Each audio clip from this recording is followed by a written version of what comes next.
বারবার পরীক্ষা আসে, সেই অঙ্কগুলো আজকে আমি করাতে যাচ্ছি। 3.3-এর 3 নম্বর অঙ্ক। দেখো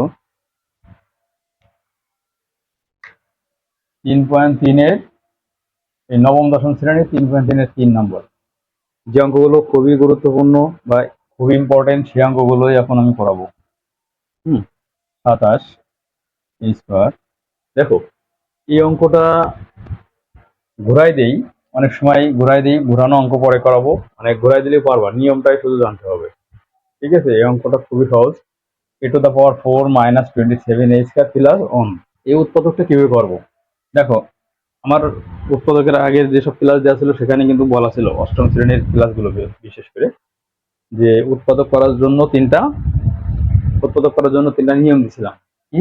কমন নেওয়া যায় কিনা, সূত্র হবে কিনা, আর কি মিডিল টার্ম হবে বা মিডিল ফ্যাক্টর হবে কিনা। এখানে আমার কমন যায় না, এখানে এখানে কি হয়, কমন যায় না। তাহলে আমরা কি করব, সূত্র হবে কিনা, সূত্র হবে। দেখো সূত্র কিভাবে করি, a² - 2, এ মানে আমরা বিরাকারের ভিতরে বলতেছি। দেখো এ মানে এ স্কয়ার, এ স্কয়ার, তার মানে এটা হলো স্কয়ার আর বিরাকারের ভিতরে হলো এ। তো a² - 2a, এ মানে ওইটা, বি আমরা এখানে 1 ধরবো, প্লাস বি স্কয়ার, এটা একটা আমাদের সূত্র হলো। কিন্তু এখানে ছিল 27a স্কয়ার, এখানে হলো কি 2 × 2 2a স্কয়ার, এজন্য এখানে কম হয়ে গেল কি -25a স্কয়ার, এটা কম হয়ে গেল। এই জন্য এখানে দুইটাই মাইনাস দিলাম, কারণ মাইনাস মানে যোগ করলে -27 হবে, এখানে কিন্তু -27 ছিল, এই জন্য এখানেও মাইনাস এখানেও মাইনাস, কারণ এই দুটো যোগ করে আবার মাইনাস।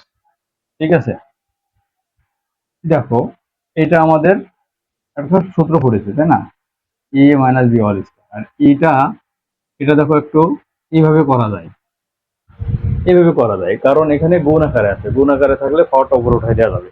আর এটা আবার যদি ভেঙে করি, 5 2 বার গুণ 25 a স্কয়ার। ঠিক আছে, দেখো এই ক্ষেত্রে আর একটা সূত্র পড়েছে। হ্যাঁ, এখানে দেখো আর একটা সূত্র, এটাকে আমরা এ বলবো, এটাকে বি বলবো। তো কি হচ্ছে, a² - b², এটা পুরোটাই a² - b², 3 নম্বর সূত্র। দেখো a² - b² সূত্র কি, a প্লাস বি, মানে a plus B into A A minus B. ঠিক আছে, এটাই উত্তর। তবে এখানে একটু সাজাই দেওয়া যায়, যেহেতু ধ্রুবপদটা শেষে দিলে বেশি ভালো হয়, এই জন্য আমরা সবসময় এটা শেষে দেই। এই যে সাজানো, মানে a² 5 আর এটা 1। ঠিক আছে, এই যে এখানে পাওয়ার আকারে সাজানো, এটা আমাদের অ্যান্সার।